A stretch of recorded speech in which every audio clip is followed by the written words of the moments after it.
ਕਹਾਣੀ ਸੁਣਨ ਵਾਲਿਆਂ ਦੀ ਖਿਦਮਤ ਵਿੱਚ ਬਾਬਰ ਜਵੇਦ ਡਾਰ ਦਾ ਸਲਾਮ। ਅੱਜ ਮੈਂ ਤੁਹਾਨੂੰ ਆਪਣੀ ਕਹਾਣੀ ਪਾਗਲ ਸੁਣਾ ਰਿਹਾ ਹਾਂ। ਤੁਹਾਨੂੰ ਪਤਾ ਨਹੀਂ ਮੈਂ ਕੌਣ ਹਾਂ? ਮੈਂ ਇੱਕ ਆਲਮੀ ਸ਼ਖਸੀਅਤ ਹਾਂ। ਮੈਨੂੰ ਮੰਨ ਲਓ। ਉਹ ਗਾਲੀਆਂ ਕੱਢ ਰਿਹਾ ਸੀ ਤੇ ਹਰ ਇੱਕ ਵੱਲ ਜਾਰਹਾਨਾ ਅੰਦਾਜ਼ ਵਿੱਚ ਵੱਧ ਰਿਹਾ ਸੀ। ਉਹਨੂੰ ਦੋ ਬੰਦਿਆਂ ਘੁੱਟ ਕੇ ਫੜਿਆ ਹੋਇਆ ਸੀ। ਇਹਦਾ ਕੀ ਕਰੀਏ?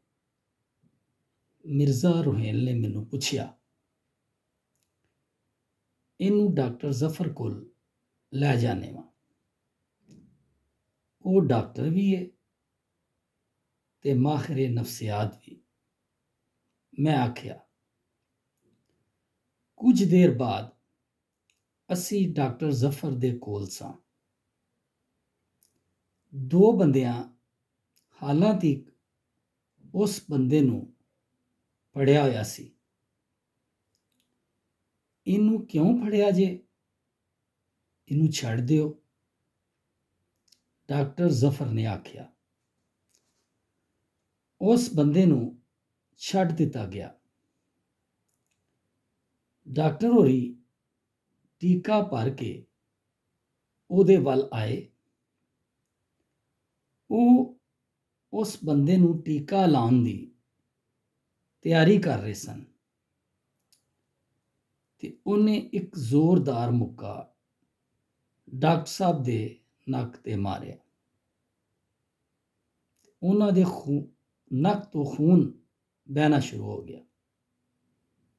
ਉਹਦੇ ਨਾਲ ਆਏ ਬੰਦਿਆਂ ਉਹਨੂੰ ਫੜ ਕੇ ਮਾਰਨਾ ਸ਼ੁਰੂ ਕਰ ਦਿੱਤਾ। ਇਹ ਕੀ ਕਰ ਰਹੇ ਹੋ? ਨੱਕ ਵਿੱਚੋਂ ਵਹਿੰਦੇ ਖੂਨ ਦੀ ਪਰਵਾਹ ਨਾ ਕਰਦਿਆਂ ਡਾਕਟਰ ਸਾਹਿਬ ਨੇ ਪੁੱਛਿਆ। ਇਹ ਪਾਗਲ ਏ, ਇਹਨੂੰ ਸਬਕ ਸਿਖਾ ਰਿਹਾ। ਉਹਨਾਂ ਆਖਿਆ। ਇਹ ਮਰੀਜ਼ ਏ, ਪਾਗਲ ਨਹੀਂ। ਪਾਗਲ ਤੁਸੀਂ ਹੋ ਜਿਹੜੇ ਇਹਨੂੰ ਮਾਰ ਰਹੇ ਹੋ, ਡਾਕਟਰ ਸਾਹਿਬ ਨੇ ਆਖਿਆ। ਡਾਕਟਰ ਸਾਹਿਬ ਦੀ ਇਹ ਗੱਲ ਸਾਡੇ ਪਾਗਲਾਂ ਦੇ ਦਿਲ ਵਿੱਚ ਉਤਰਦੀ ਚਲੀ ਗਈ।